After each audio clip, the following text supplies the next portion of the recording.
So good day everyone. So for today's topic, we're going to tackle about when text meets performance. So based on the course guide, according to Lynn Miller, a text is something created as something that was made, a texture that can be found in woven fabrics. A text can be an ideas, text are words, or a text can be found on your personal narrative, to your poem, or in cultural rituals. So all our text is we can study, so we can do study. So text meets performance in different ways in different academic disciplines. So for theater practitioners and theorists, texts are can be a play script. For musicians, a text is a musical score.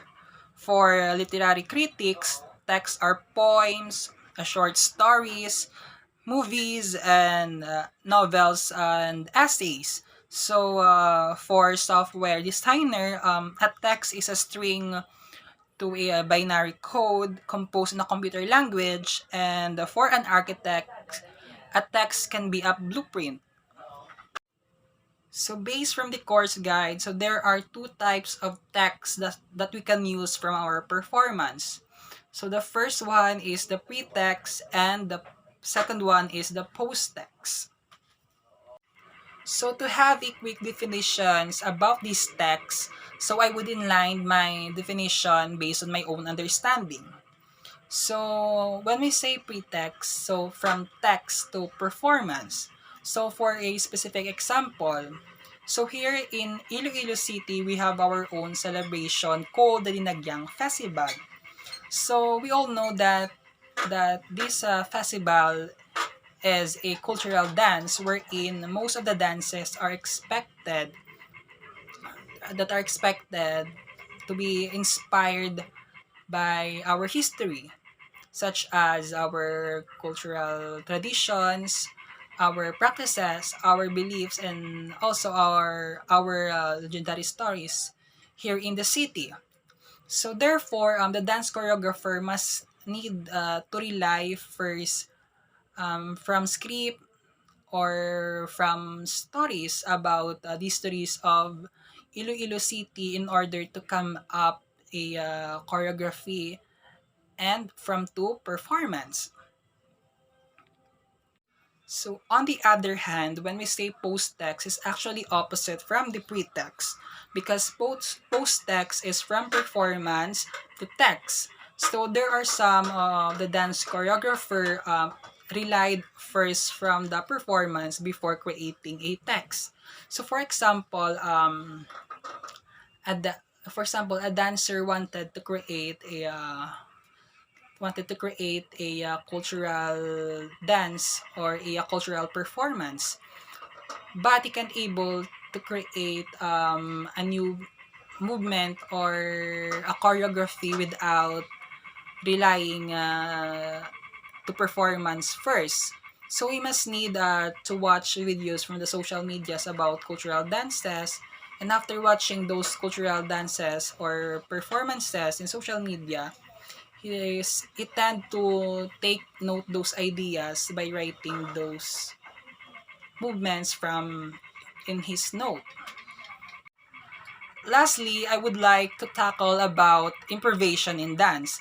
So dance improvisation does not only highlight about creating a new movements, but it also defines as the freeing body from your habitual movement patterns. So dance improvisation is actually very important in a performance, especially it is on the spot or you are lacking from your time. So through your dance improvisation, you can actually create an easy and on the spot choreography and movements because of those habitual patterns that you actually perform. With this, I interview a dance expert about the concept of text as performance. And also, I asked him how we use pre-text, the dance improvisations, and also the post-text in creating a choreography, and also how these texts are essential for him as a dance expert. So without further ado, let's dive from the interview session.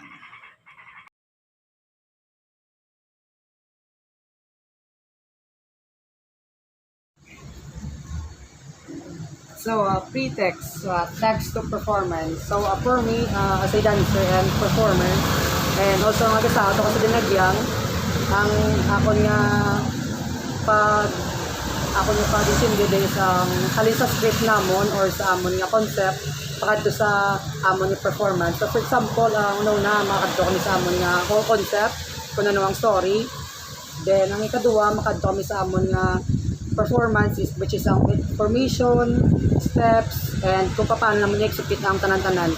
So, for the formation, dra kami gawin sa first part, kung ano lang, formation, triangle, circle, and iban pa that. That's ang steps, kung ano lang kabagay sa dra nga scene, or sad, strong, or kung dapat ang tsura sa mga warrior, mga bastog, dapat ang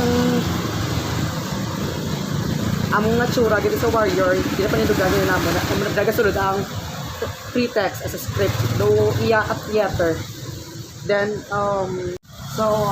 improvisational for me as a dancer, like sa beat, sa music. Like for hip hop, gato doon sa saot, then wala na ko time, base na lang sa beat, kaya sa ako nakagulan isang iban nga time or space nga praktisan.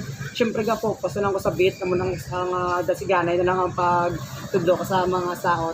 And also, nakuha ko sa beat sa tunog, sa rhythm, kag sa kung paano maghataw ang music, kung slow man da or hip-hop din na, like sa tanan-tanan. And also for the ballet, folk dance, and samba. Thank you. So, post-text, for me as a dancer, amo niyang namin nga ginaubra ko kay, like for example, may ginatuloan akong saot, gatanaw ko sa YouTube, sang iban-iban nga mga music, or kagang videos, ginakompose ko sa tanan, like sa hip-hop, gatanaw ko sa b-boy, sa locking, at sa cramping. So, ako ginabuo ko gina sila para makaubra ko sa concept. Then, ko din nakadto sa akong nga daw scripting kung paano ko sa buon. Halin sa first part, pakadto sa finale. Thank you.